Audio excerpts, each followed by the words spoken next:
Bueno, comenzamos un nuevo ciclo y realmente muy distinto a los hechos antes. En una época era el futuro, después fue una campaña, después fue ya un presidente electo, ahora ya es el presidente. Y justamente anoche hay un grupo de Morena en el barrio, tenemos un grupo WhatsApp y me envían materiales y me enviaron de nuevo el debate del 88, cuando Fernández de Ceballos hizo el debate con el joven líder del PRD, que tiene una cara todavía de muchacho, aunque ya tenía su edad, pero aparentaba mucho menos. Y López Dóriga en Televisa fue como el árbitro del debate, durísimo, donde se dijeron de todo.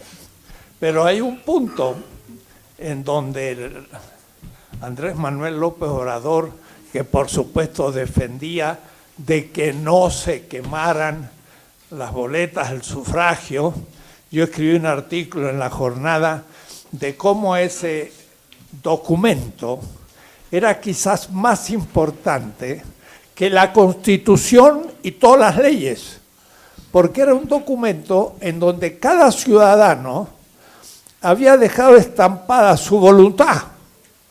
Es decir, es un documento de la opinión de la gente, y se dijo aún que se podía escanear y guardarlo para el futuro, para ver qué pasó realmente, pero al fin se quemaron. Claro, el dirigente del PAN recibió una enorme extensión de terreno por Acapulco, que él mismo ahí con su escritura decía, pues me costó 85 millones, y entonces López Obrador le dice, habría que ver cómo fue logrado, y en fin.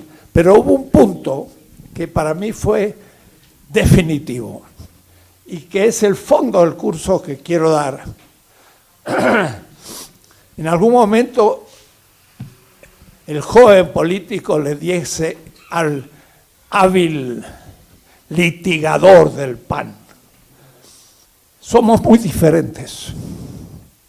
Usted ama el dinero y yo no amo el dinero. No amo el dinero. Ahora alguno diría, pues pobre, ¿no? El pobre no ama el dinero y entonces era un pobre. Habría que preguntársele cómo es posible que alguien no ame el dinero y ame muchas otras cosas más importantes. Ahí estaba toda la ética. Yo no amo el dinero, usted ama el dinero. Y por eso ya en aquel diálogo él habló contra la corrupción. Y mire, ahora cualquier cosa que se toque del gobierno, sale pus. Todo está podrido y corrupto por la gente que ama el dinero. ¿Qué es lo que falta? Lo que él intuía. Le llamaba moral. Yo lo voy a justificar, llamarle ética, pero al fin es lo mismo, aunque tiene matices. Hay una diferencia ética. Y algunos pueden pensar que la ética es algo suplementario, como cuando uno come hay un plato fuerte y al final una copita para terminar la cena, y eso es la ética. No, la ética es el plato fuerte, porque es la actitud fundamental que tenemos ante la existencia humana y ante los demás. Es la esencia de la política. Digo esencia, no un adjetivo más.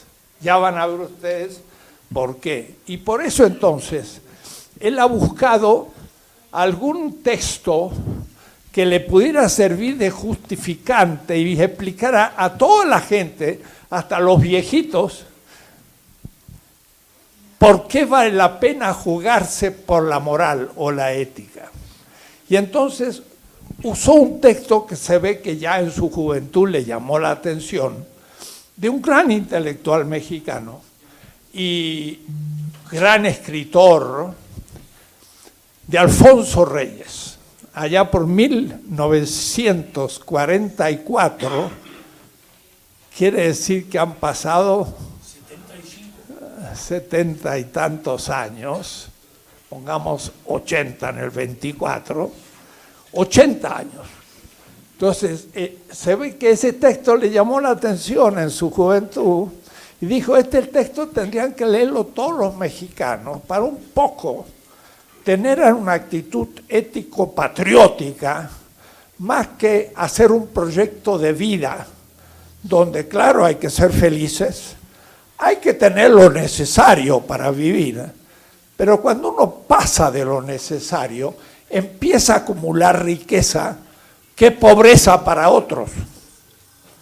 Y entonces la acumulación de riquezas es también la acumulación de pobreza. Y inevitablemente uno empieza a ser injusto, aunque no quiera y aunque tenga la mejor voluntad. Entonces, por eso él propone una lectura que leamos todos, una cartilla moral escrita por Alfonso Reyes en 1944. Yo quiero en este curso, serán 8, 10, 12 clases, repensar o tener como referencia mejor la cartilla de Alfonso Reyes, que el otro día él en un acto repartió a la gente de tercera edad como yo, y entonces pues junto a una ayuda que se les hace, también se les repartió la cartilla moral. Y yo veía después la foto leyendo a la gente. Bueno, es un texto muy simple. Por eso quizás le interesaba al presidente, pues lo puede leer cualquiera. Muy bien escrito, porque lo ha escrito un gran literato. Muy latinoamericano, porque Alfonso Reyes conocía a fondo la cultura de toda América Latina y especialmente de México. Tenía una biblioteca impresionante que todavía se conserva. La biblioteca Alfonso Reyes tiene muchos pisos, es un hombre muy culto. Y entonces, esa cartilla se toma como punto de partida. Pero apenas fue conocida, empezaron las críticas. Gente dijo, oye, pero es una cosa muy antigua, es una ética o una moral pasada de moda, muy conservadora. Voy a decir, si hoy la publicaran, bueno, sería de la derecha del PAN. Pero no había otra mano, si ustedes quieren. Entonces yo la voy a tomar, no para criticarla, sino para actualizarla. Entonces les voy a proponer un cursito sobre un texto que está escrito. La de Alfonso Reyes tiene 25 páginas, es muy chiquita. Esta tiene 22. Claro que a un espacio es un poquito más que la de Alfonso Reyes, pero muy chiquita, es un artículo largo que se puede editar de una manera y que le he puesto hacia una nueva cartilla ética, no moral, ética. Y le digo hacia para que no se me tome de pretencioso. O decir, no quiero decir, esta es la nueva cartilla que se va a estudiar. No. Son sugerencias que después pueden ser tiradas a la basura, pero para repensar el tema moral, ético, hoy, en la cuarta transformación. Claro, Alfonso Reyes no va a hablar de transformaciones ni nada que ver con lo que nos está pasando. Y por eso entonces el lector queda un poco despistado, algo escrito en la mitad del siglo pasado. La geopolítica era completamente distinta, era una intelectualidad, y Alfonso Reyes especialmente, que se ligaba mucho a algo que hoy nadie lo hace. Se ligaban a España. porque había habido el exilio español, había venido Gauss y otros grandes pensadores, y ellos fueron un poco alumnos y colegas. Entonces era asunto de hablar de España y de renovar esos principios. Pero ya cuando entra la ética, es una ética o una moral individual. Y luego habla de la familia y de la patria y de temas muy generales, pero claro, nada que ver con los temas que tenemos hoy. Entonces yo me dije, tengo que ponerme a escribir.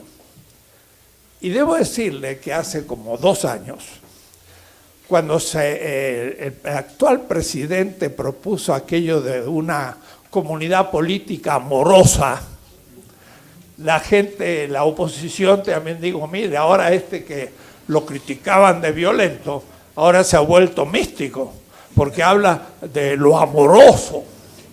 Y entonces yo di una conferencia en el Círculo de Periodistas, había mucha gente, como 500, y López Obrador está al lado mío, a 50 centímetros, y escuchó toda mi conferencia. Y le gustó. Y me dijo, Enrique, me tendrías que escribir una nueva cartilla moral. Me la encargó. Pero yo me puse a leer la de Reyes, dije, está un poco complicado, tengo que criticar o actualizar. No lo hice. Y entonces ahora debo públicamente decir, no lo hice.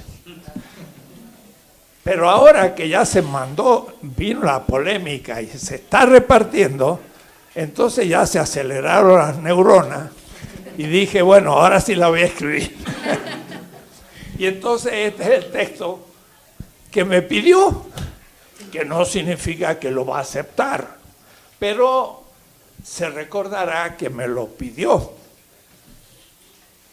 Y en el medio de la situación actual, que es el comienzo de la cuarta transformación, donde todos los días tenemos novedades, no solo de la corrupción huichicolera, no solo de la corrupción eléctrica y de todo lo demás, de que hay una Guardia Nacional quizás organizada contra el crimen cotidiano, que hay que ponerle fuerza, y la policía no está capacitada, porque primero la policía está corrompida, no tiene formación realmente de atacar la criminalidad, y entonces hay que apoyarla. Y entonces eso sería otro debate. También, como ustedes se dan cuenta, se dice, la militarización es peligrosa, de acuerdo, pero un país quebrado y violento como el nuestro, que se ha sido violentado por Estados Unidos primero, y por nuestras élites,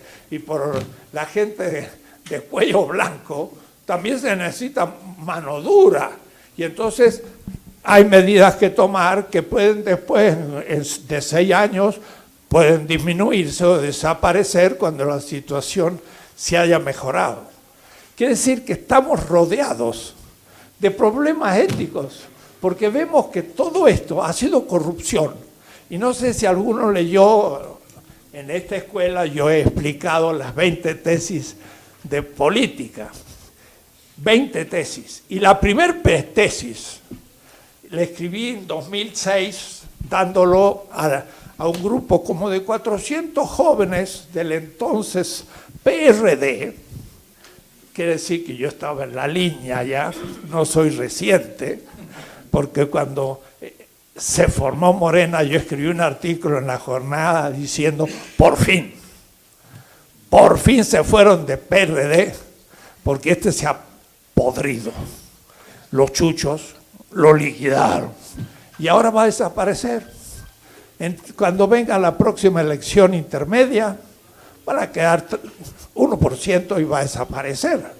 Voy a decir que estuvo muy oportuno la creación de un nuevo partido al que yo, aunque soy intelectual, apoyé desde el comienzo. Entonces, tengo cierta autoridad porque jugué mi poco prestigio en Morena, porque algunos también dicen, y hacen crítica, no crean que es fácil. Y si algo fracasa, fracasaré en el asunto. Así que esto exige mucho ojo. Y por lo tanto no puedo decir que la Cuarta Transformación va a triunfar. Puede fracasar. Y que no fracase es nuestra tarea. Y si fracasa, nosotros en cierta manera habremos fracasado. Pero habremos fracasado por no haber participado suficientemente. No porque se vino abajo y yo soy inocente. No.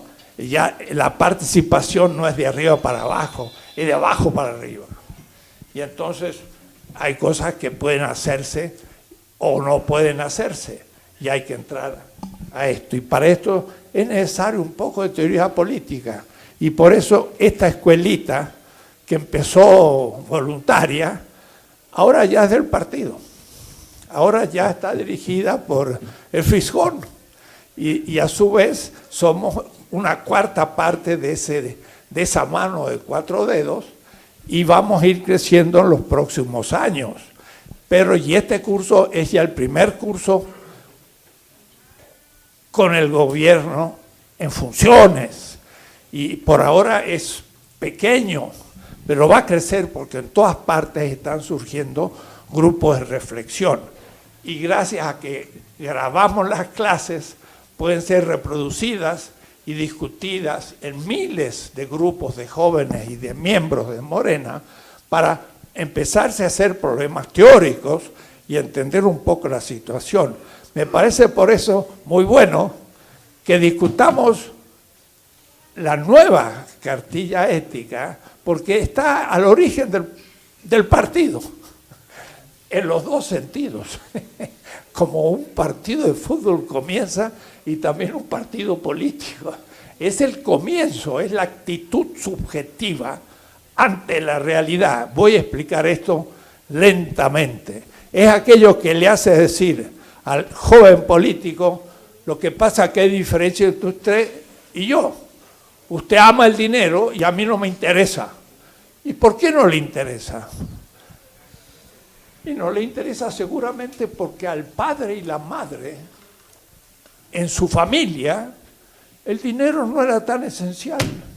Ser feliz y ser generoso era más importante que acumular dinero. Eso se aprende en la familia, no se aprende en la universidad ni en libros. Es como mi papá y mi madre usan el dinero, como yo aprendo a usarlo. Quizás su madre, había gente más pobre y ella pues le daría una sopita porque tenían un negocio en el pueblito.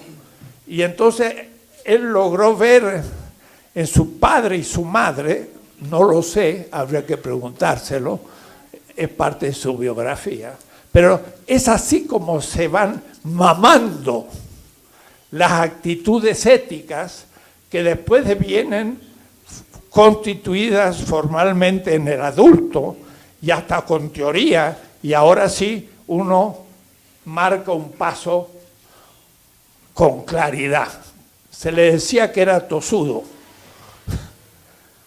Hay que serlo para resistir 18 años de fraudes, pero eso no es tosudez, eso se llama una virtud, la fortaleza. Van a ver cuando hablemos de ética. La fortaleza es saber enfrentar el triunfo con sencillez y el fracaso pensando en el futuro y no quedándose en el fracaso. La fortaleza es una virtud muy especial que parece tosudez. Ahora, la resistencia a que le hayan hecho tantos fraudes, eso es una actitud ética. No se vino abajo, siguió luchando. Y eso es difícil. Y eso se forma desde la niñez. Y por eso entonces sí la ética tiene sentido. Y la juventud. Y luego todo el proceso de la vida. Bien. Yo tomo un texto de la Cartilla Moral de Alfonso Reyes. Porque hay muchas ediciones.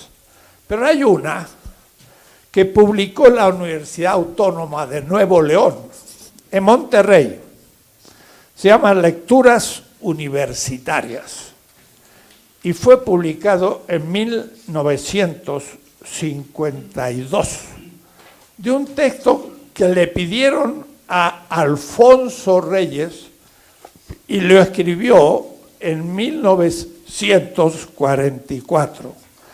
Dice Alfonso Reyes, Cartilla Moral, conciencia del entorno, tener conciencia ética de lo que me rodea. Universidad Autónoma de Nuevo León, lecturas universitarias.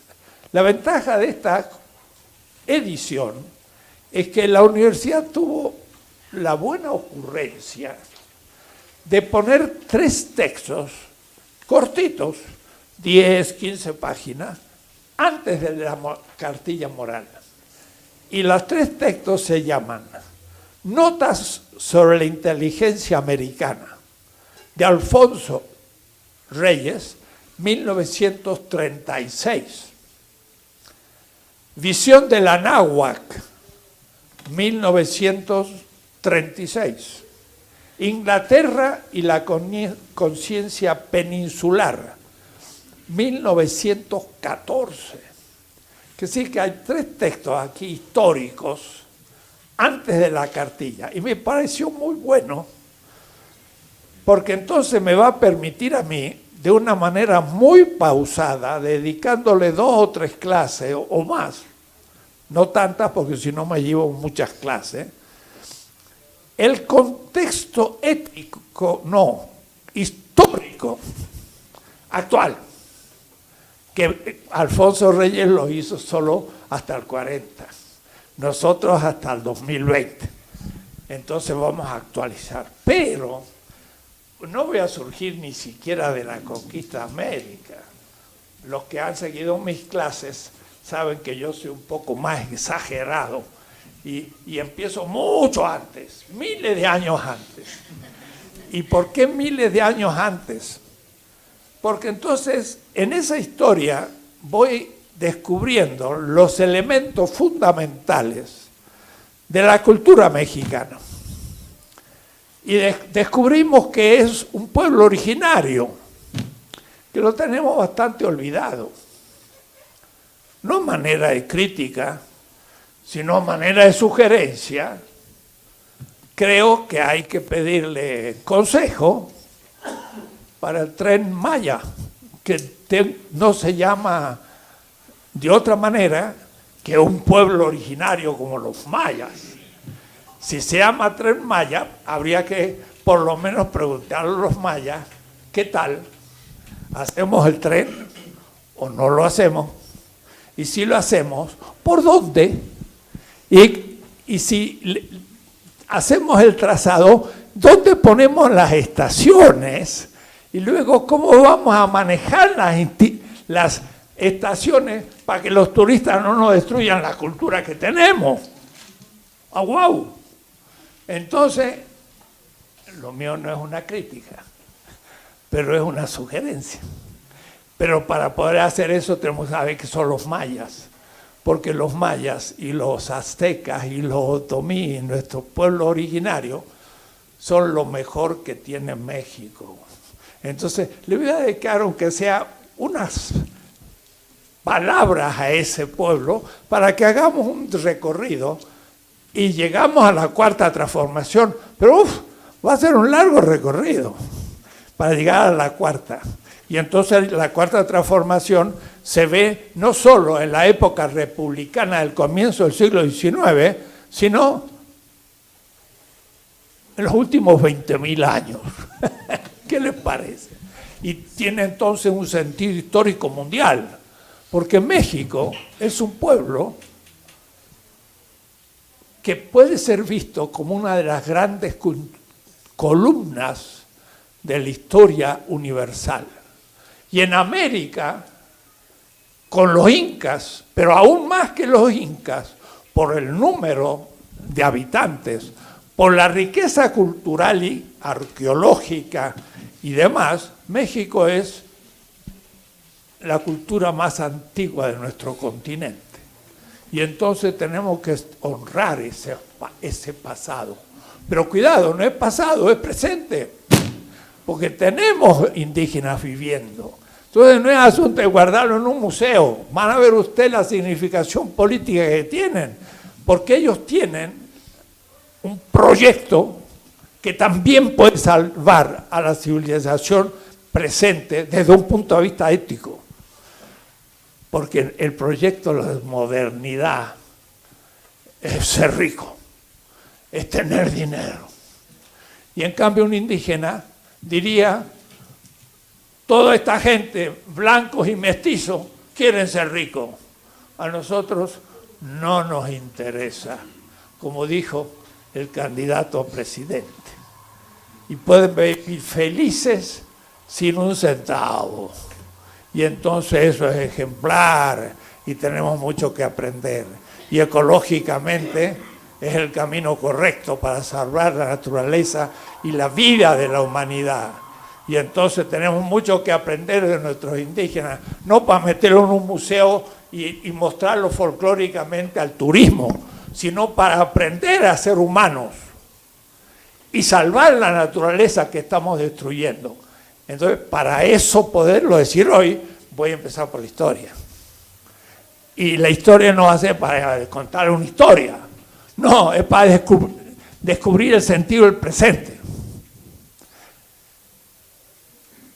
Por eso me gusta esta edición, porque tiene una introducción histórica, mientras que la que se ha publicado es solo la cartilla moral, que tiene 12 grandes tesis, pero que es directamente moderna, hecha en castellano, dentro de una cultura de clase media, etcétera, que le falta muchos aspectos que yo quiero recuperar para que tenga mucho más fuerza en México y además que pueda entrar al diálogo con el África, el Asia, que también tiene grandes culturas y por eso nosotros podemos dialogar con esas culturas universales.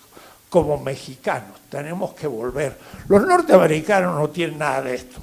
La historia norteamericana empieza con los Pilgrims en 1630, anteayer. La nuestra tiene miles de años. Y entonces le podemos decir a los norteamericanos, ustedes son ricos, es verdad, pero son jovencitos y a su vez ignorantes de lo que significa la historia.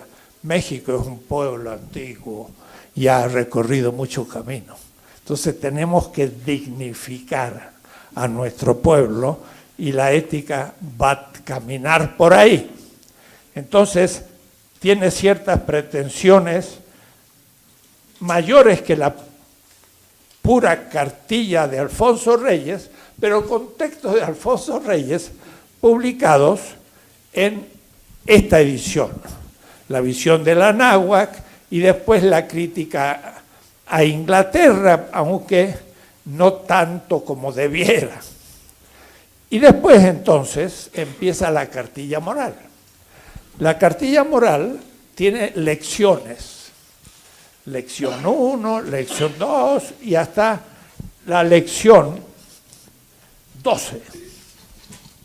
11, el respeto de la naturaleza y la 13, los límites de la voluntad moral.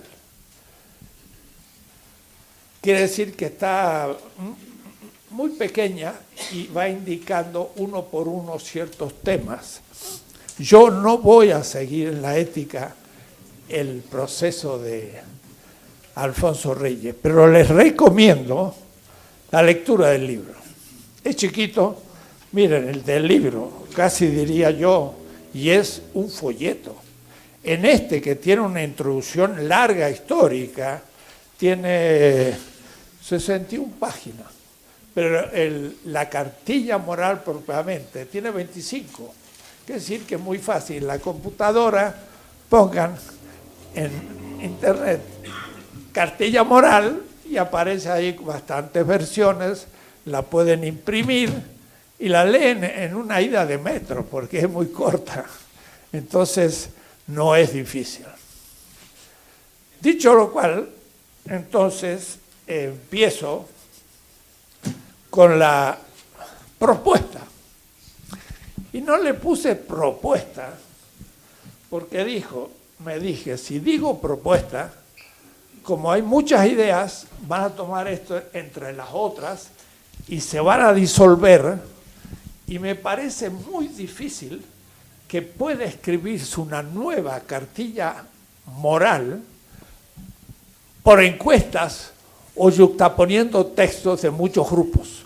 Va a salir un tutti frutti, va a salir una combinación sin mucha coherencia. Yo creo que tiene que haber una pluma que escriba una, y en último caso, otras cartillas morales, y entrar a un debate para ver al fin la que elijamos, o mejor, el que se publicaran todas para poder debatir. Entonces, le llamo hacia una nueva cartilla ética. Ya voy a en su momento hablar por qué no moral. Para mí la moral es un momento de la ética, y la ética es más que la moral. Y porque la cartilla de Alfonso Reyes es una moral vigente. Es como hay que ser correcto, bueno, honrado en un sistema dado. Y entonces él toma el sistema mexicano de 1940 como un sistema humano y va viendo los aspectos morales de ese sistema.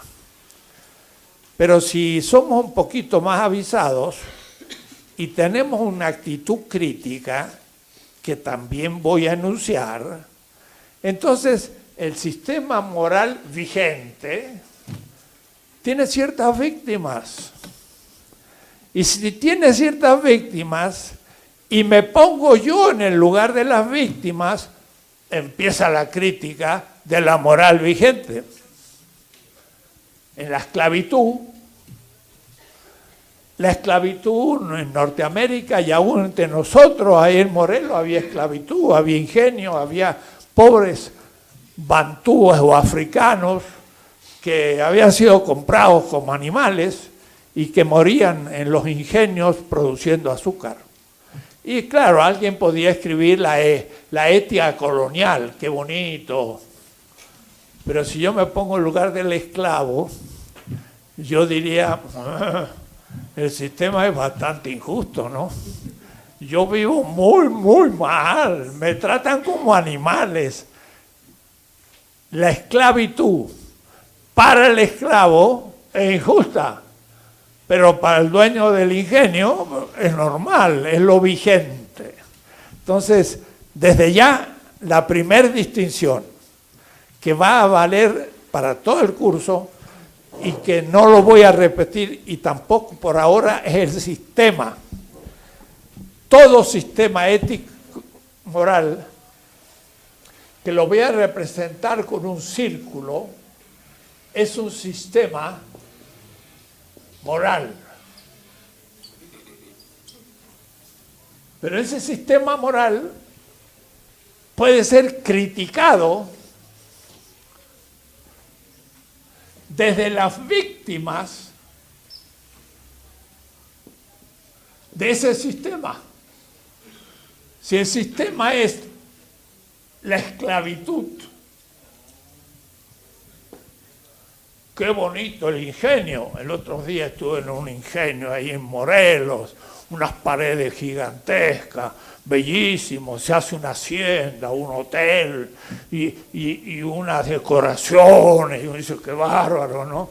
La época colonial, qué linda arquitectura, es lo vigente, es lo dado.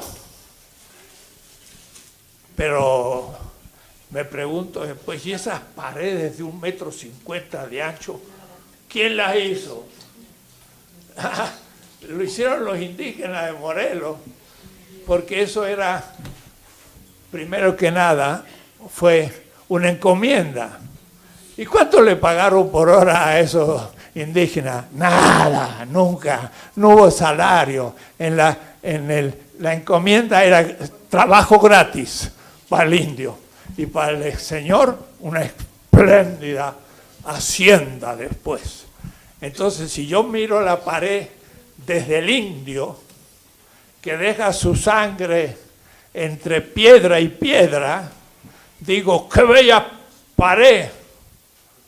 Y la miro más cerca y digo, está manchada de sangre. Qué horrible pared. Dos miradas. La moral dice, qué bonita hacienda. La ética es la crítica a la moral vigente, dice, pero acá hay una injusticia. Los españoles dominaban a los indios. Peor. Luego compraron negros esclavos. ¿Y esos esclavos? ¿De dónde venían? ¿Quiénes eran? Eran campesinos como los nuestros, campesinos africanos, que estaban en las costas del África, que tenían mujer, hijos, tradiciones también milenarias, porque el Egipto también viene de allá y todo. Y esos los agarraron los negreros, que eran algunos portugueses o ingleses o holandeses, pero otros eran africanos también, que cazaban a los campesinos de otros pueblos africanos y se los vendían a los ingleses, portugueses y demás en las costas del África. Y el pobre campesino que trabajaba en su tierra, era feliz en el África, un día se encontró en un barco negrero, acollarado con hierro y metido ahí en el África del Occidente, a Cuba, a Brasil o al sur de Estados Unidos como esclavo. Y dice, esclavo yo, si yo soy un campesino libre, tengo mi cultura, tengo mis tradiciones, usted es un esclavo. La esclavitud, desde el punto de vista del esclavo, tiene su moral. Porque la esclavitud dice, yo lo pagué y esa es mi propiedad, según la moral burguesa, moderna. Es mi propiedad. Y si se escapa, ¡pam!, lo agarro y lo ato en la columna, que en Bahía, Brasil, se llama el Peleirinho, que está en el centro de Bahía, una ciudad, y lo ataban al pobre africano a una columna de mármol y le daban 50 azotes y lo dejaban medio muerto porque había huido del ingenio. Pero él diría, señores, yo soy un campesino libre, no soy un esclavo. Cae la boca, tú eres un esclavo y te compré y o trabajas o te mato. Y lo mataba y nadie decía nada porque era propiedad del Señor, como si mata a un caballo o a un perro. Si veo desde la víctima la moral del sistema, entonces surge la ética. Voy a llamar ética la crítica a la moral. Entonces la cartilla ya no va a ser la cartilla moral, va a ser la cartilla ética de los oprimidos en cada etapa histórica. ¿Quiénes son los oprimidos en la cuarta transformación? Ya lo veremos. Y veremos quiénes en la tercera y en la segunda y en la primera. Y antes, en la época colonial, que fue anterior a la primera transformación republicana. Y vamos a ver lo que significa la conquista y todo eso que todavía lo vivimos. Ustedes dirán, ¿la conquista la vivimos? Por supuesto. Adoramos Estados Unidos. Hasta nuestro pueblo pobre se va a Estados Unidos porque es el paraíso en la tierra. Quiere decir que aman Estados Unidos más que México. Quiere decir que tienen en su mente el paraíso de Estados Unidos y la patria es el infierno. Coloniales. Aún nuestro pueblo humilde sigue siendo un colonial mental, porque todavía considera a Estados Unidos como un país hecho, y el nuestro, un país pobre, que llegó a decir, la corrupción es parte de nuestra cultura. Y lo dijo no menos que el defensor en el Distrito Federal, no en algún otro partido, ni en ninguna otra región. Digo, es decir, la corrupción es nuestra cultura mexicana. ¿Qué tal? Entonces los huichicoleros son por naturaleza. Parece que no era por cultura, sino por bandas que robaban al pueblo. Pero lo hacía naturaleza porque esa ética moral la enunciaban por la televisión con el López Dóriga, que estaba ahí en el debate entre el actual presidente y Fernández Ceballos, que era el grande, que es millonario, un periodista millonario. ¿Cómo es posible? Lean Proceso. Cuando venía alguien, López Dóriga les decía, mire, se habla de usted mal y parece que usted ha hecho tal o cual cosa. No, ¿cómo? No, y va a salir en la televisión. ¿Cuánto? ¿Cuánto debo dar para que no pase a la televisión? Y bueno, 10 millones. Y el hombre tiene un yate en Acapulco. Un periodista que es millonario. ¿Dónde se sacó? Porque extorsionaba a la gente. Y después dicen que es cultura. No, es lo habitual en el sistema vigente. Cuidado, anoten, estamos ya en clase de ética a fondo. Les estoy dando categorías teóricas para entender la realidad. Todo sistema tiene una moral. Y casi todas las morales son inmorales. Porque tienen víctimas que la moral justifica. El Imperio Romano estaba construido sobre la esclavitud. Ser un buen romano era tener la moral romana. Y tener la moral romana era inmoral, o mejor, no ético. Porque explotaba al esclavo germano, o al esclavo esloveno, o africano, y los hacía esclavos, y todo el mundo lo aceptaba. En la esclavitud, tener esclavos es justo, pero entonces la moral esa es injusta. ¿Se entiende algo? Sí. Si ustedes han entendido esto, han entendido todo. Lo que voy a hablar va a ser no más que explicación de eso. Pero si entienden eso, pusieron patas arriba toda la ética y la hipocresía de la sociedad donde vivimos. Hay muchos que se dicen cristianos, muchos. Una cosa, ¿y quién fue el fundador del cristianismo? Fue un tal Jesús. ¿Y qué le pasó al tal Jesús? Pues lo crucificaron. ¿Y por qué lo crucificaron? Porque el dolor del Hijo al Padre redimía el pecado de la humanidad. ¿Quién le contó eso? Eso le contó la que invirtió todo. Al Señor lo crucificaron porque dijo, bienaventurados los pobres. Y el presidente dijo, primero los pobres. Pero el partido cristiano, o es cristiano, llamado PAN, cree que es un violento porque dice primero los pobres, ni han leído el Evangelio. Y se dice partido cristiano. ¿Se dan cuenta? Todas las patas arriba. Ahora, lo que estoy diciendo yo pone en cuestión todo. Y tengo razones. Por eso voy a empezar muy lejos. Para que ustedes lleguen al presente equipados para andar por la calle. Y ver las injusticias en donde nadie ve injusticias. Y si un político ve las injusticias donde nadie ve injusticia, ese es el buen político. Pero el buen político que se monta sobre las injusticias, no quiero nombrar ninguno morena, pero ya van apareciendo. Ya van apareciendo los morenos. Ya van apareciendo los que no quieren bajar su salario.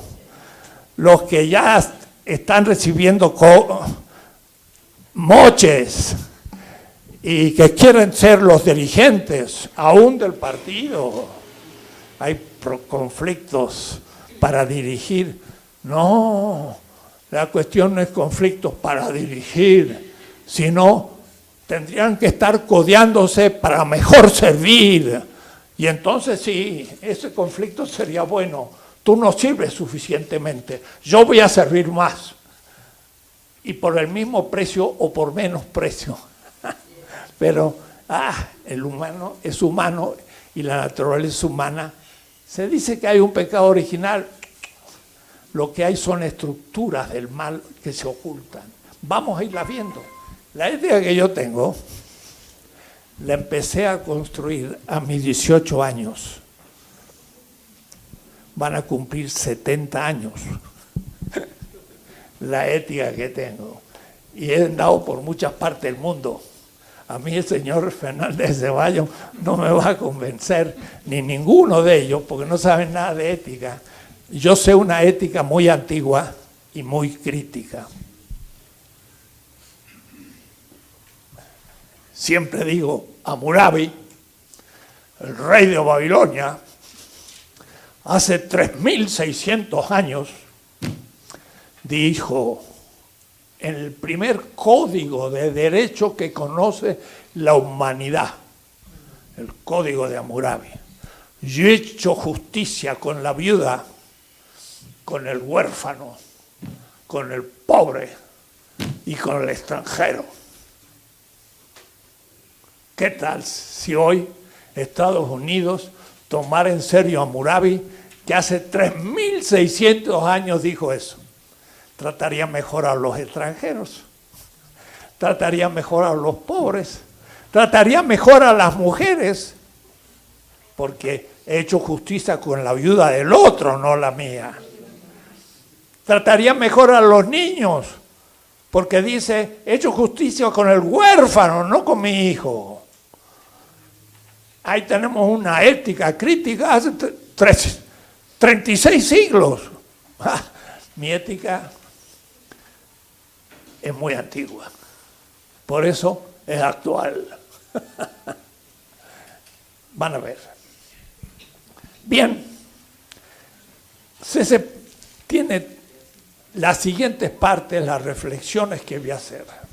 Primero, gracias a la edición de la Universidad Autónoma de Nuevo León, voy a hacer una larga introducción histórica que no hizo Alfonso Reyes, pero que está implícita en lo que dice. Sin darse cuenta, él se ha tragado una historia y yo voy a criticar la historia que se tragó, porque es elitista, es hispanista, es blanca, ni mestiza. ¿Y qué decir? No, en México no hay indígenas. Entonces, ya sin darse cuenta, Alfonso Reyes ya optó por una moral vigente y se le ocultaron todas las víctimas del sistema vigente. Hay que tener un microscopio especial para saber descubrirlo. Y hay métodos, muy fácil. Es muy fácil descubrir las víctimas. Dice un autor ético, Hermann Cohen, el método consiste en colocarse en el lugar de los pobres y desde allí hacer la descripción de la patología del Estado. Si ustedes vienen a México como extranjeros y se suben a un camión que muestra la Ciudad de México para hacer una vuelta por Santa Fe, por todas las partes bonitas de México, y usted dice, ¡oh, qué bonito México! Tiene una arquitectura maravillosa, de árboles, qué buenas las calles, la gente, qué bonito México. Esa es la moral vigente. Ahora, si usted fuera crítico, hiciera una nueva compañía que dijera, compañía para turistas críticos. Pues si también hay gente extranjera que quiere ver un poquito el México real. Entonces se sube al camión y agarra para el otro lado y se mete en Ecatepec y en Iztapalapa. Y dice, esto parece un lugar marciano, no hay ni un árbol, y las casas todas destruidas, y la gente toda pobre, y sale con una visión real de México. El otro México.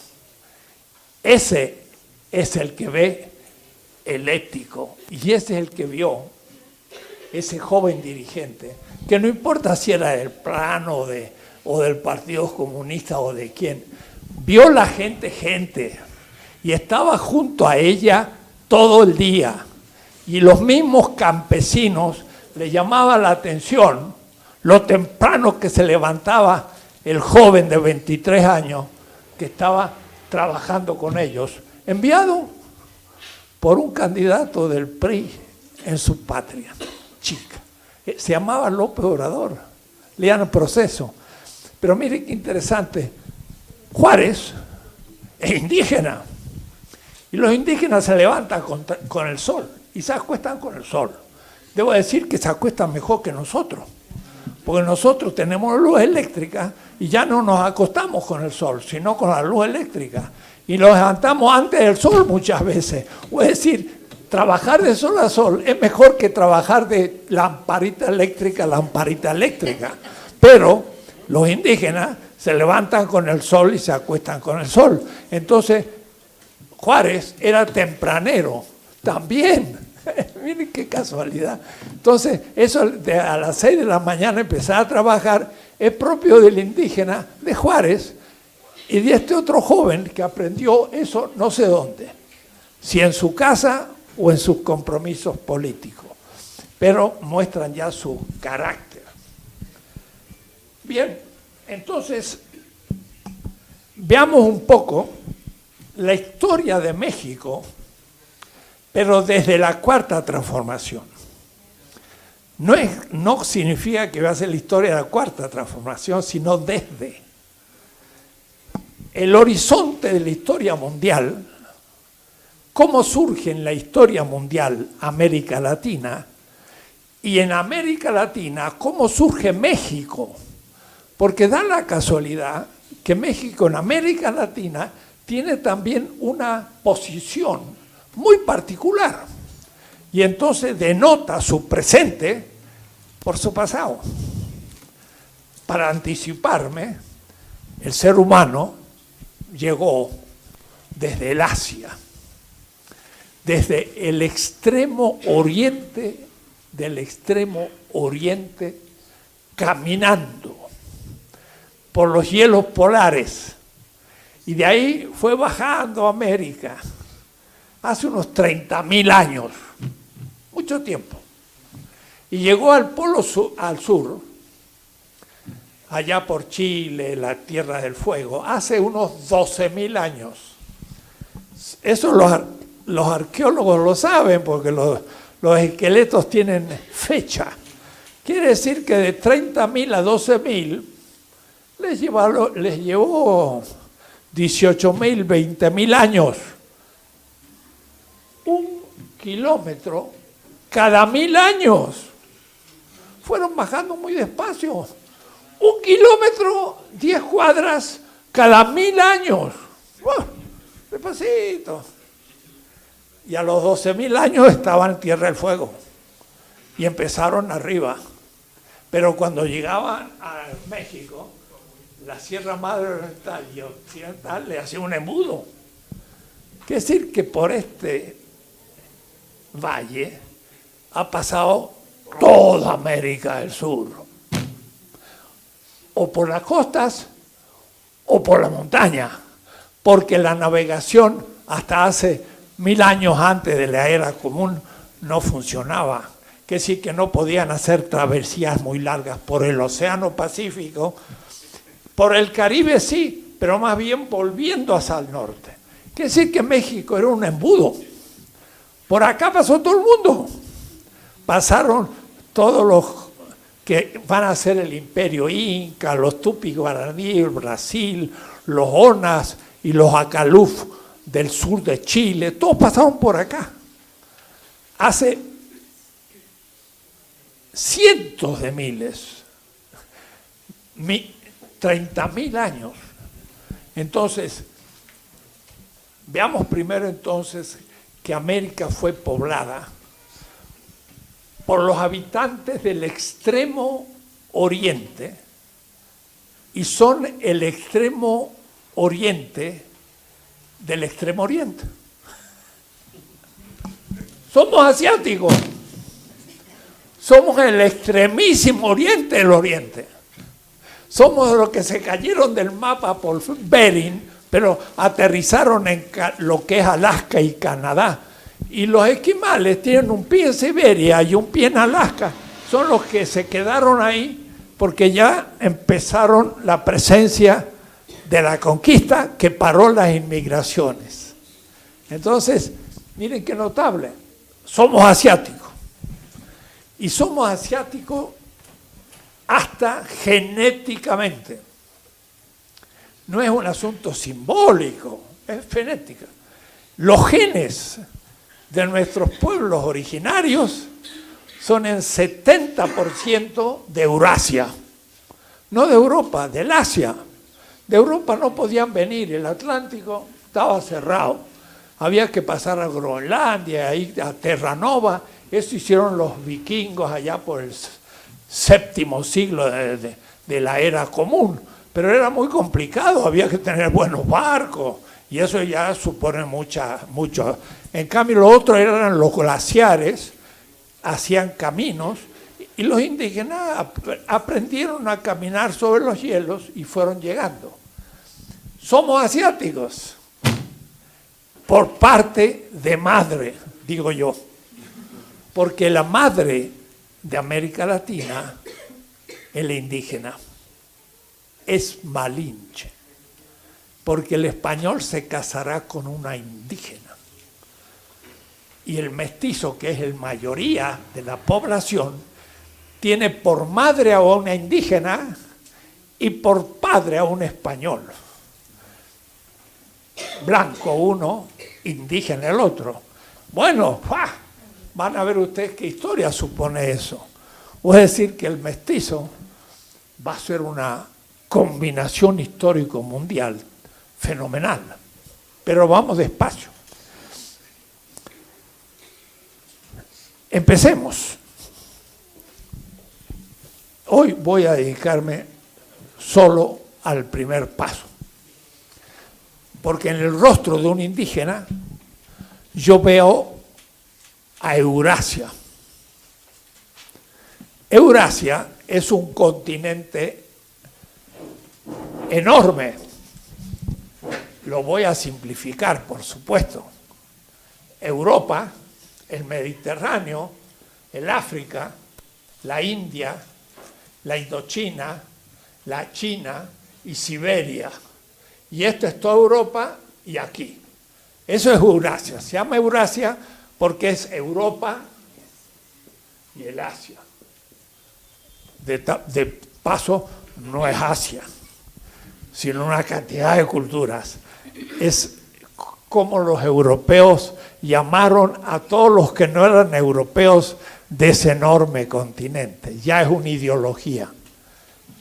El extremo oriente del oriente es justamente allá Siberia, es donde termina Eurasia. Y está muy cerquita de Alaska, y luego viene pues Estados Unidos, California, Cuba y así.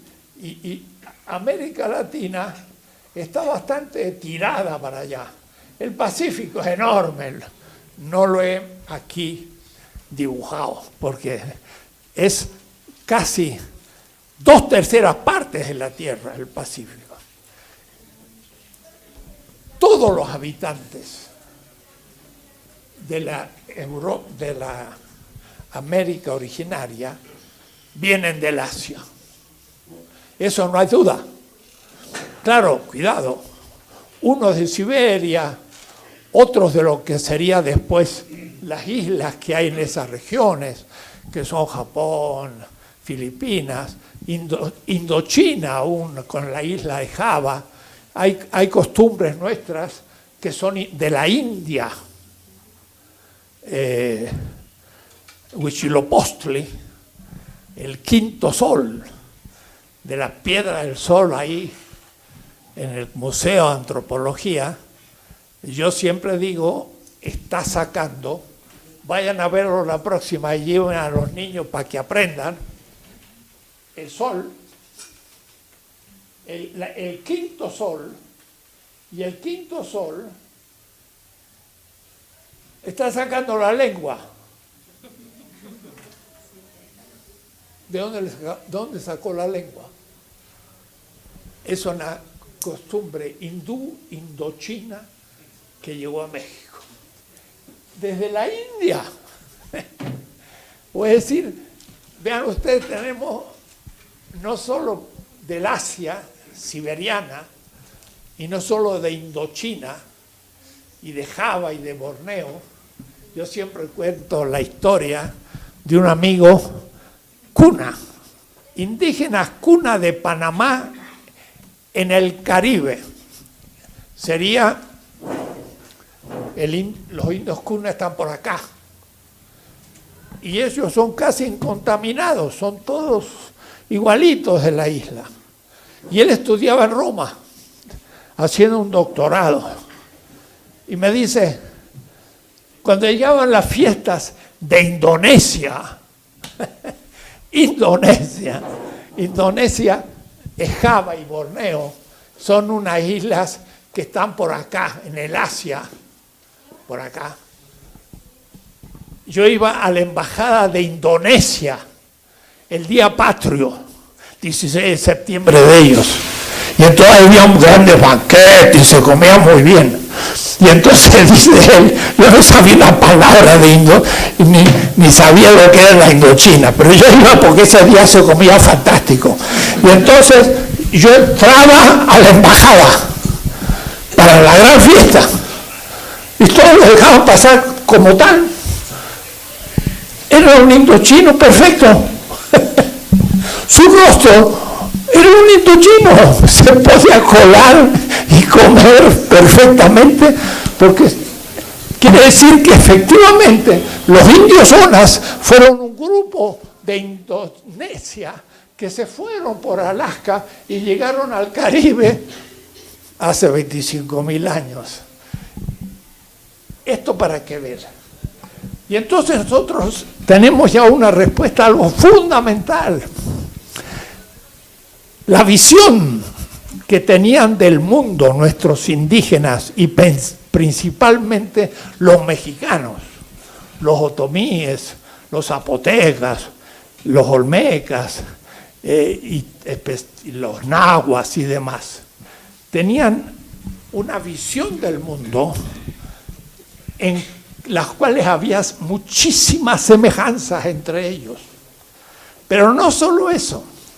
Tenían semejantes también con los indígenas que venían desde fuera del límite de lo que se va a llamar el orden nahua azteca, que no era un imperio, pero era un estado, los chichimecas, y más al norte, hasta Alaska, y hasta los Onas de Tierra del Fuego.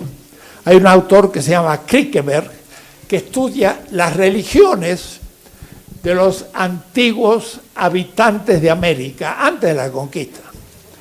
Y entonces, desde Alaska hasta los Onas, el gran principio de toda la visión del universo era un principio constituido por dos elementos complementarios.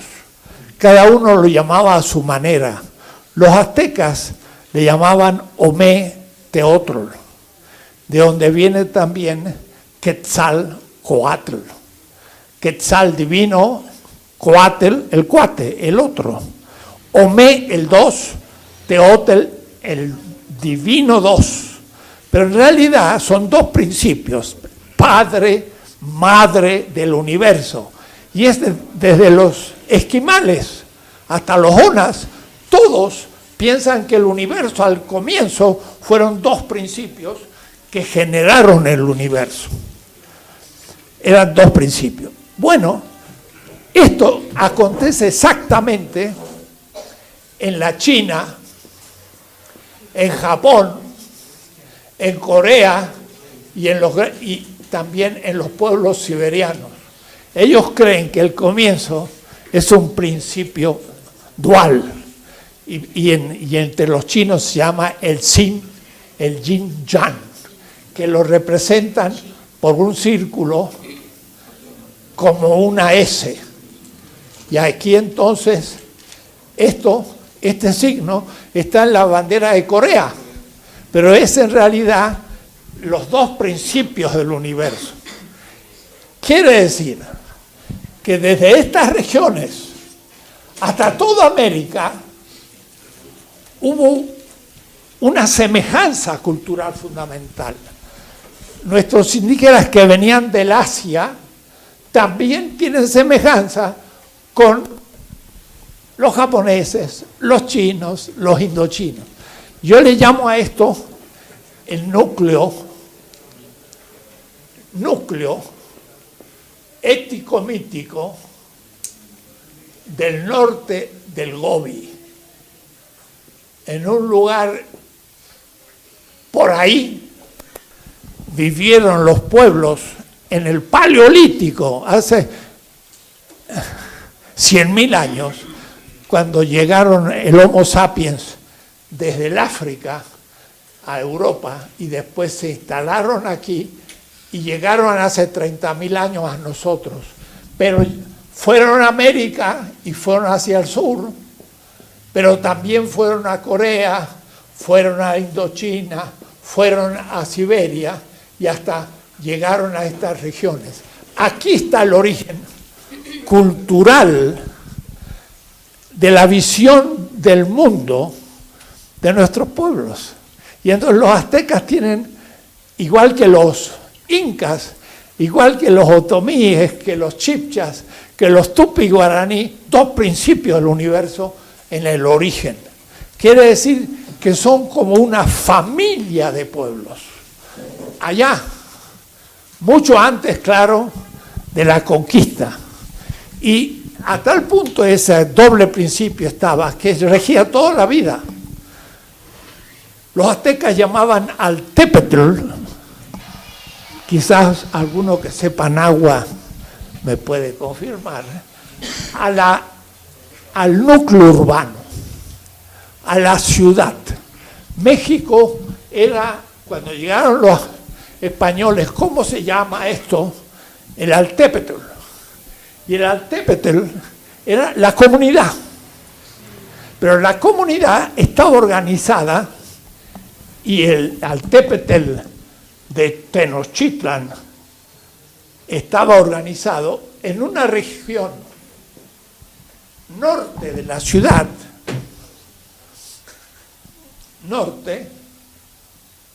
ya lo dejaron abierto los dos. Los colegas no saben usar esto. Ya se acabó. Dejar uno abierto es matarlo. Norte y sur. Pero además también se dividía en este y oeste. Los dos principios se transformaban en 4 traspolicopas, llamaban los aztecas. Y estos eran los 4 barrios de la ciudad. Pero no era que la ciudad tenía barrios y luego región rural, sino que era al contrario. Había una región rural que se concretaba en un barrio de la ciudad y había otra comunidad que tenía otro barrio y otro, y entonces hacía una cruz. Y había 4 barrios en México. Los españoles llegaron e hicieron 4 parroquias. Pero esa división era igual Cusco en Perú, el Alto y el Bajo Cusco, y el Cusco del este y el oeste, pero ellos le llamaban suyo. El suyo del norte, suyo del sur, el este. Y eso se dividía todo el imperio en 4 suyos. Quiere decir que tanto los incas en Perú como los aztecas en México tenían la misma organización urbana porque tenían la misma comprensión del universo de la misma manera. Y a su vez, claro, la vida del ser consciente era vivida paralelamente por otro ser que era el mismo, pero como los cristianos le van a llamar el ángel de la guarda. Pero entre los indígenas o los pueblos originarios era la misma persona, pero como una persona espiritual. Y de ahí entonces que el Día de los Muertos, aunque haya muerto la persona corporal, sobrevive una persona espiritual que estuvo siempre en la vida, y si le da de comer, y uno dice, pues, si no comieron nada, no, comieron lo espiritual de la comida, y después entonces la gente come el resto, que es la comida material. Entonces hay dos mundos que coexisten. Bien, aquí habría que invitar a León Portilla, que está hoy ya muy viejito, y cualquier día se nos va porque tiene 96 años, está en extrema dificultad para sobrevivir, que escribió la concepción del mundo de los nahuas. Y entonces podemos comprender que esos indígenas tenían una altísima cultura.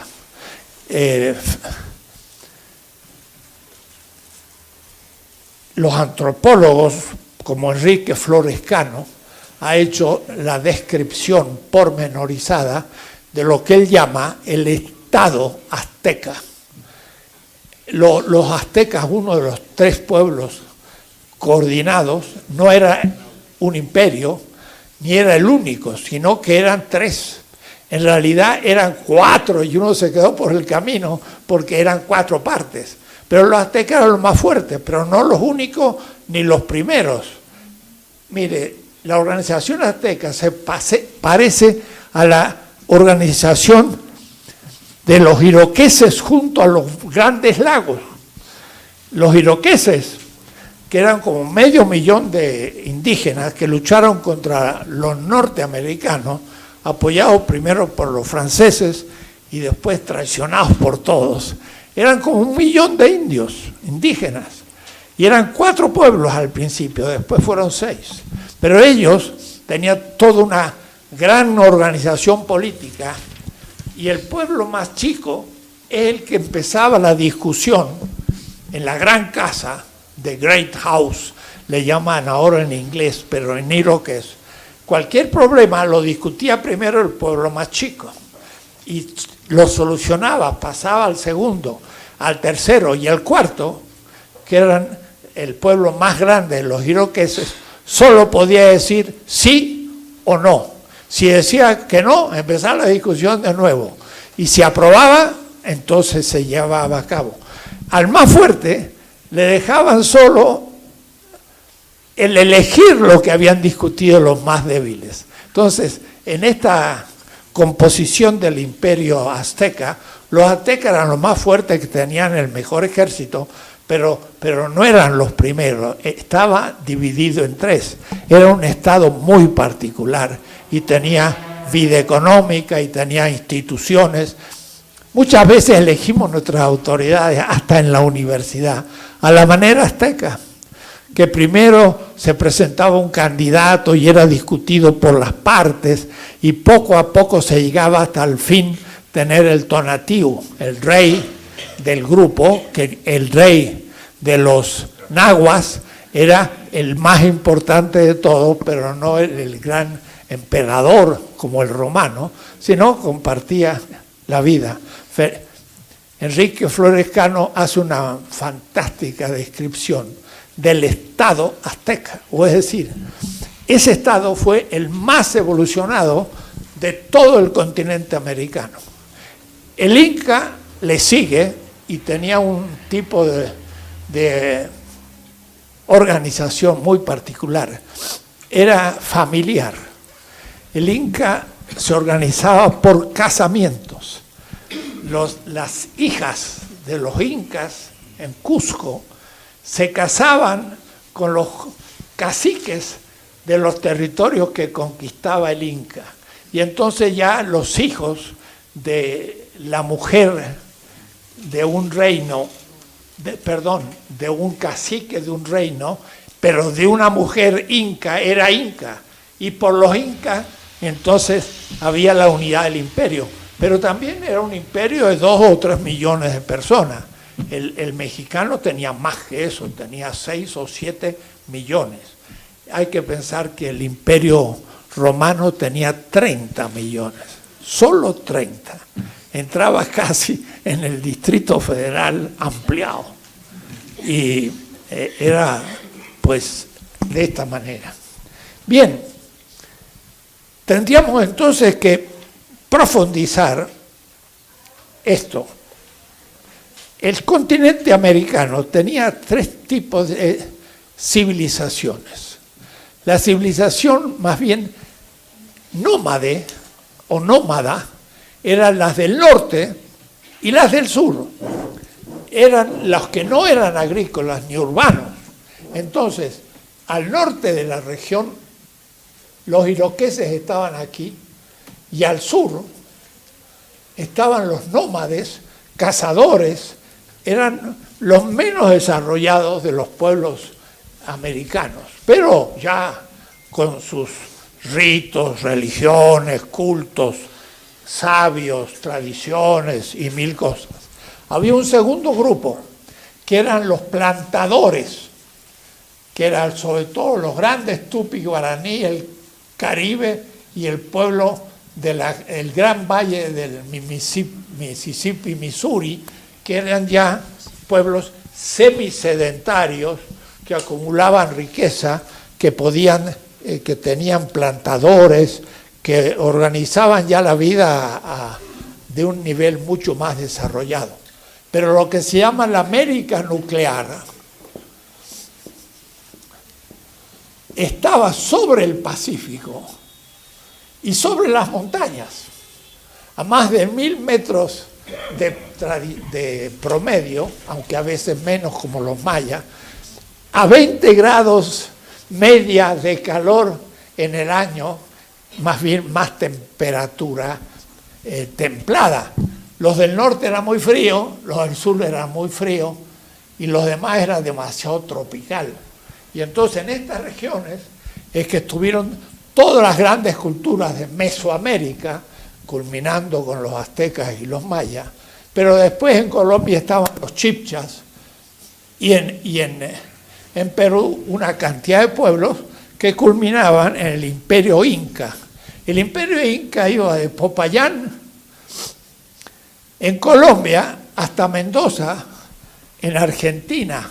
Tenía 5000 kilómetros, más que el Imperio Romano, de extensión enorme, desde la mitad de Colombia hasta la mitad de Argentina, pero todos son las montañas.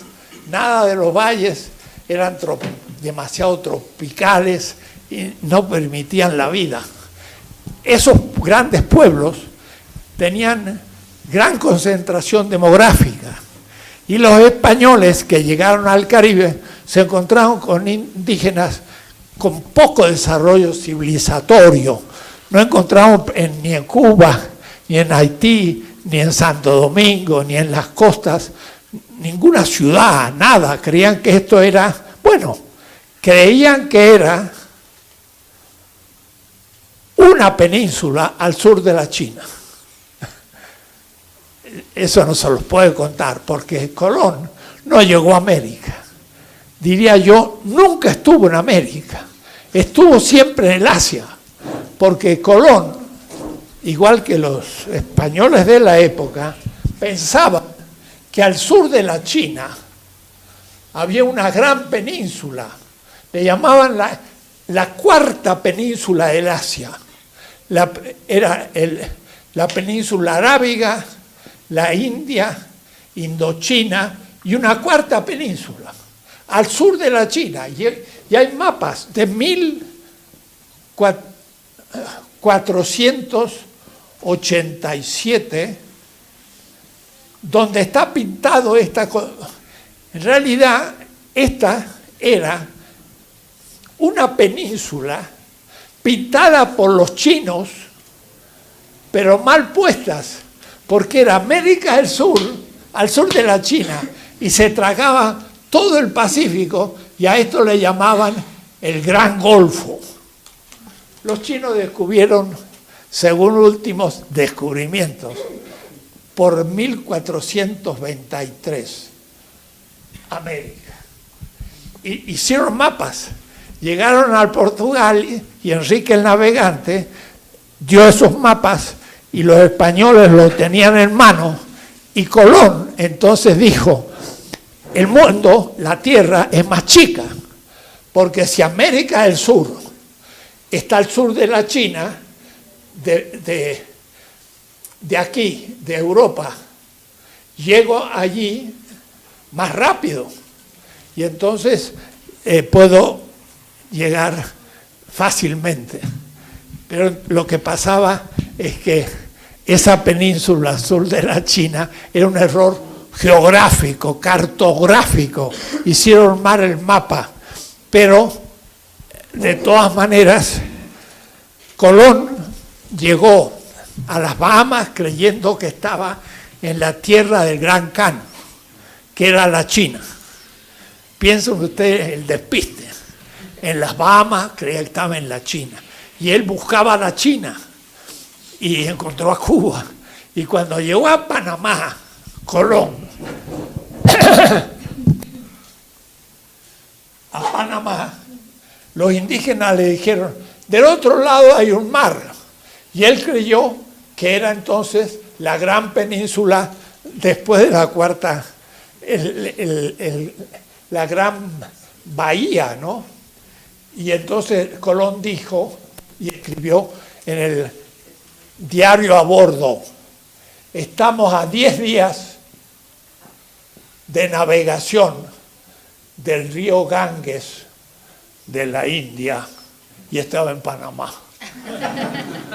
Él creía que estaba en una península por aquí y que pasando Indochina llegaba a la India. 10 días de navegación. Pues se murió Colón en 1503 y psicológicamente estuvo siempre en el Asia y no descubrió América. Y Américo Vespucci, a nombre de los portugueses, dijo, no, yo voy a ir al sur de esa gran península. Y entonces se puso a navegar hacia el sur, llegó al Ecuador y siguió hacia el sur, y era una península enorme, y encontró en la nieve unas huellas así, y entonces le llamó Patagonia. Eran indígenas patagones, patones, porque se ponían cuero para no congelar sus pies.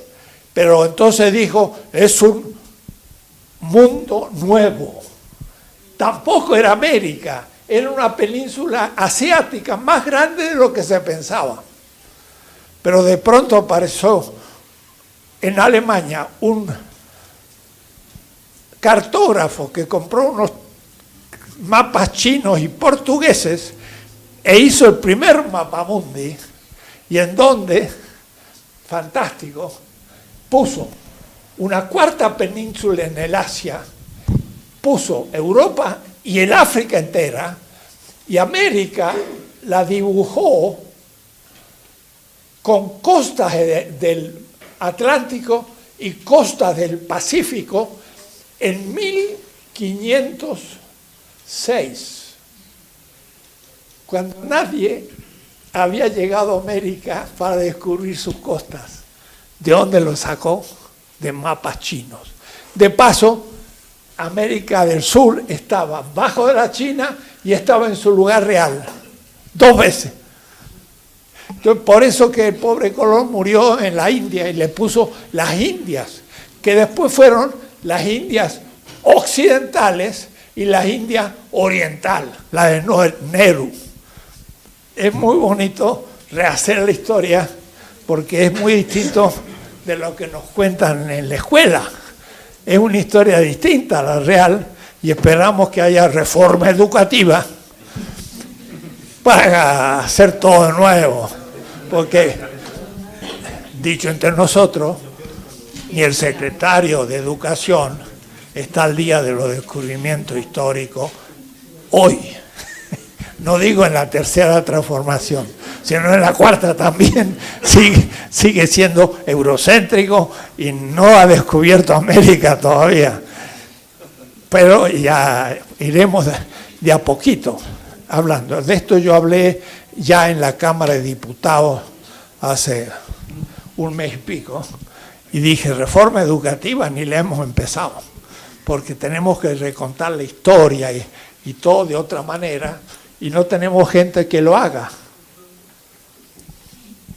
Necesitamos formar seminarios para formar los que conciban de nuevo la historia, aún en la cuarta transformación. Son eurocéntricos, coloniales, mentales, con el nombre de cuarta transformación, pero son parte de la tercera, la mayoría. Bien, esto para decir que esta primera etapa de la historia nuestra es presente, porque nuestros indígenas están viviendo todavía ese mundo de miles de años. Todos nuestros olmecas, pero transformados en Veracruz, o zapotecas en Oaxaca, y qué decir los que todavía hablan náhuatl y demás, es gente que tiene una visión del mundo que viene del Asia y que no tiene nada que ver con lo que queremos enseñarles, y a su vez tiene un estilo de vida muy distinto. Y voy a después hablar mucho, cuando toque el tema de la afirmación de la vida que debe hacer en la ética el político ante el ecocidio. Llamamos hoy ecocidio la muerte, el suicidio, el ecocidio de la vida en la tierra. Y entonces estamos matando la vida, con la cual nos estamos suicidando los seres humanos. Y cuando más rápido, más tenemos más autos, y cuando más ricos somos, más enemigos de la humanidad vamos siendo. Mientras que ellos parecía que no agregan nada a lo existente. Lo que ellos agregan es poder vivir felices sin entrar a la vorágine de un desarrollo suicida en el que estamos. Entonces hay que tener mucho cuidado cuando tener proyectos desarrollistas que destruyan la naturaleza. No es una cuestión ecológica, es que Yucatán, la zona de Tehuantepec, el Amazonas, son pulmones únicos de la humanidad. Me decía el otro día alguien, 5 kilómetros de ciertas regiones de la selva tropical de Yucatán, 5 kilómetros, tienen más riqueza de fauna y animal y vegetal que toda Alemania. 3 kilómetros tienen más riqueza, tienen más insectos, más pájaros, más grupos vegetales. Es una riqueza gigantesca. Y ya hablaremos, pero no es que haya un sujeto ante un objeto, y ese objeto es la naturaleza. Eso es falso, eso es moderno. Y cuando yo use la palabra moderno, usted debe interpretar que estoy insultando a alguien. Para mí lo moderno es decadente. La naturaleza no es objeto, es donde yo estoy. O es decir, es el todo donde yo vivo. Entonces, yo soy un sujeto que vive en la naturaleza como el todo que me determina y no como un objeto que tengo ante mis ojos. Y si yo mato la vida, como lo estamos haciendo, y ya lo verán, porque va a ser un tema ético fundamental. Si yo mato la vida, me estoy suicidando, porque vamos a desaparecer como especie y rápido. Como vamos, ni un siglo va a durar esto, a lo más 2, y la humanidad va a desaparecer. Miren lo que está pasando con el plancton y el plástico en los océanos, el hueco de ozono, el aumento de la temperatura. Este año pasado ha sido el más caliente desde que tenemos termómetros. Y ahora en Berlín ha habido 40 grados, que parecía Acapulco, pero después han venido unos fríos, hace pocos días, de 30 grados bajo cero en Estados Unidos. Nunca había habido tanto frío en Chicago y estas regiones. ¿Qué pasa? Eso ya no es natural. Eso es fruto de una civilización. Los indígenas, los pueblos originarios, pueden decirnos cómo superar las limitaciones de la modernidad.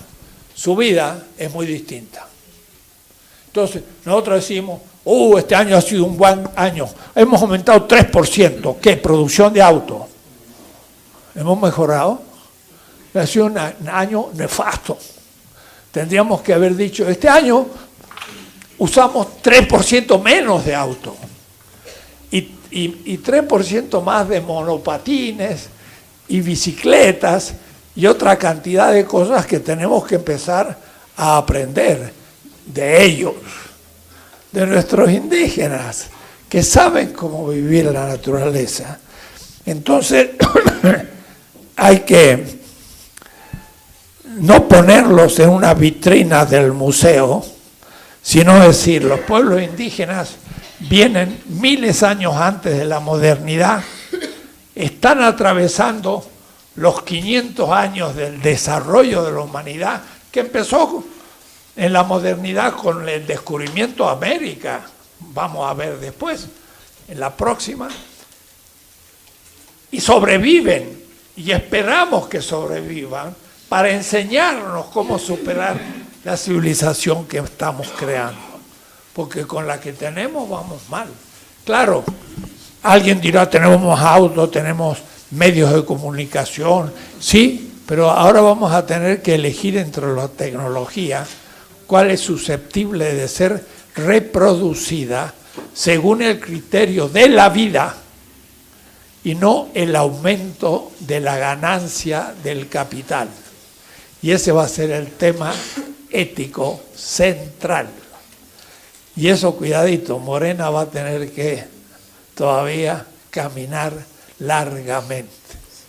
Por eso va a ser una transformación, pero no una revolución. Para una revolución hay que hacer más que una transformación, pero ya muy bien si hacemos una transformación que posibilite crecimiento futuro.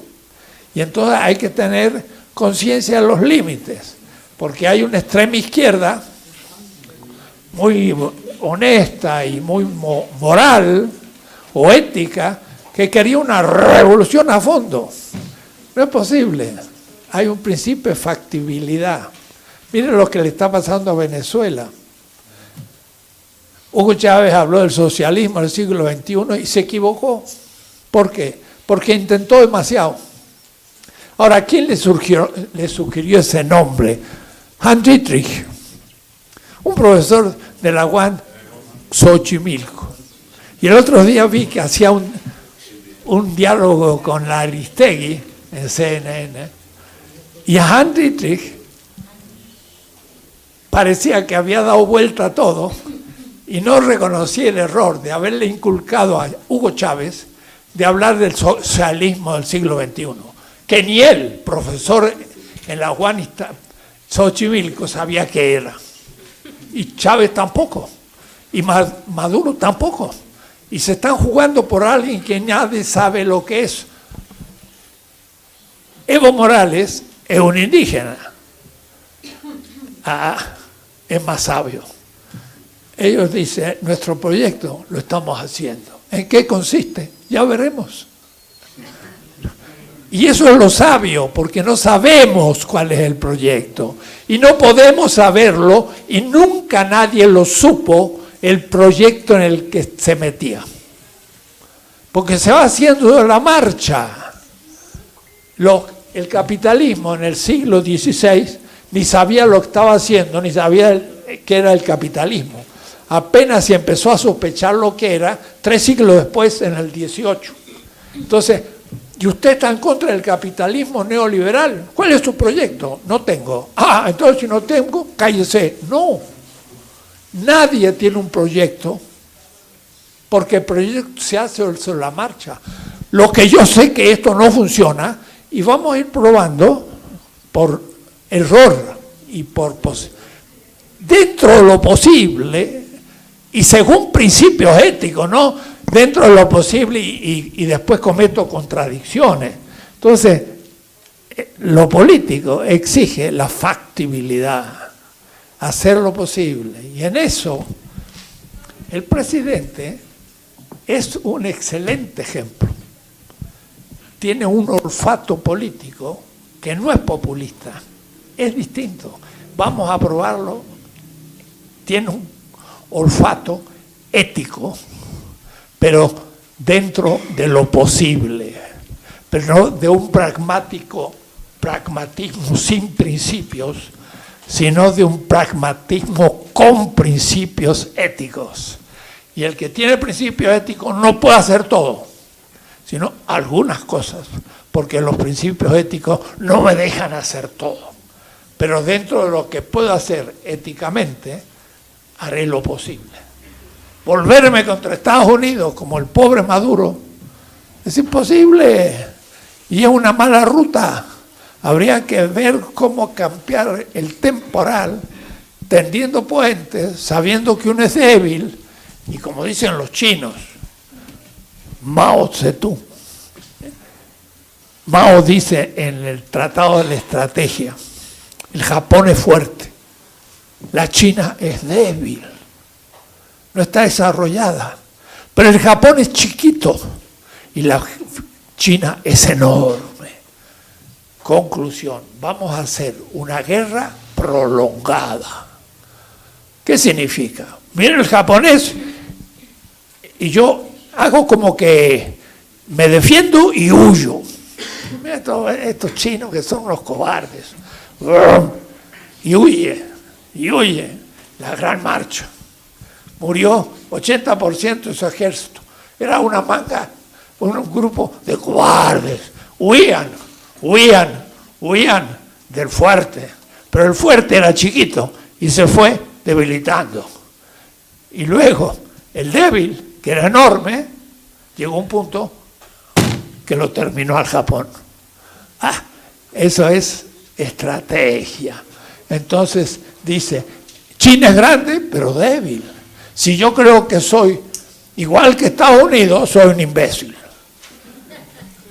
Mejor decir, yo soy débil, pero voy a ver qué hago para defenderme, no haciéndome el valiente. Que vengan aquí y lo vamos a pulverizar. Eso dijo Hussein, y al fin quedó en un pozo ahí, escondido, y lo mataron. ¿Qué pasó? Fue derrotado. ¿Por qué? Por pretencioso. Y por ahí Maduro habla de más. Estoy con él, pero habla de más. Él tendría que decir, Venezuela es débil, pero nos defenderemos heroicamente. Y Estados Unidos es grande, pero es injusto. Entonces, ya es distinto, pero no decir, estamos bien preparados, que vengan y van a ver lo que les va a pasar. Van a venir, los hace polvo, claro. Si tienen el ejército más grande de la tierra. La factibilidad. La cuarta transformación debe ser factible, pero críticamente.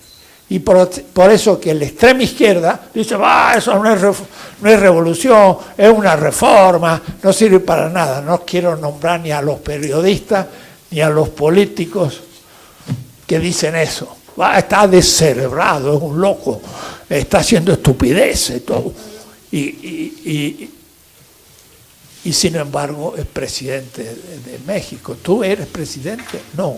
Y podría serlo tampoco, porque te propones tal tipo de transformación que es imposible, pero no te voy a condenar. Voy a decir, eres bueno para el largo plazo. Dentro de 50 años podrás hacer lo que sueñas gracias al realismo del que ahora te hace posible lo que ahora tú harías un embarre total porque eres extrema izquierda.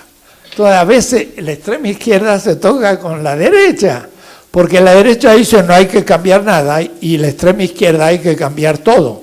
Pero las dos cosas son malas. Hay que cambiar lo posible con principios, no lo posible sin principio en mi ventaja pecuniaria. Y entonces eso es el practicismo bajo. Otra cosa es la factibilidad crítica. Vamos a ver eso en la historia y en la ética, porque es muy fácil caer en la extrema izquierda o la extrema derecha. Y uno va, sí, como la equilibrista, caminando sobre el hilo que está en el medio, mirando el abismo, que significa dejar esa línea de la posibilidad. Eso ya es ética y no es historia. Pero los grandes en la historia son los que hicieron lo posible. Y por eso son grandes. Los que quisieron hacer lo imposible, cuidado, algunos quisieron hacer lo imposible para los conservadores y hasta perdieron la vida. Y también son grandes, pero hay que estudiar muy concreto. Hidalgo se jugó por algo que todavía era imposible y murió en querer lograr la independencia. No lo logró él, se logró después. Entonces, de alguna manera es el padre de la patria, pero fracasó. ¿Y cómo puede ser que un fracasado sea el padre? Sí, porque marcó el camino. Entonces, en la ética hay que tener visión compleja, porque hay distintas funciones que cumplir.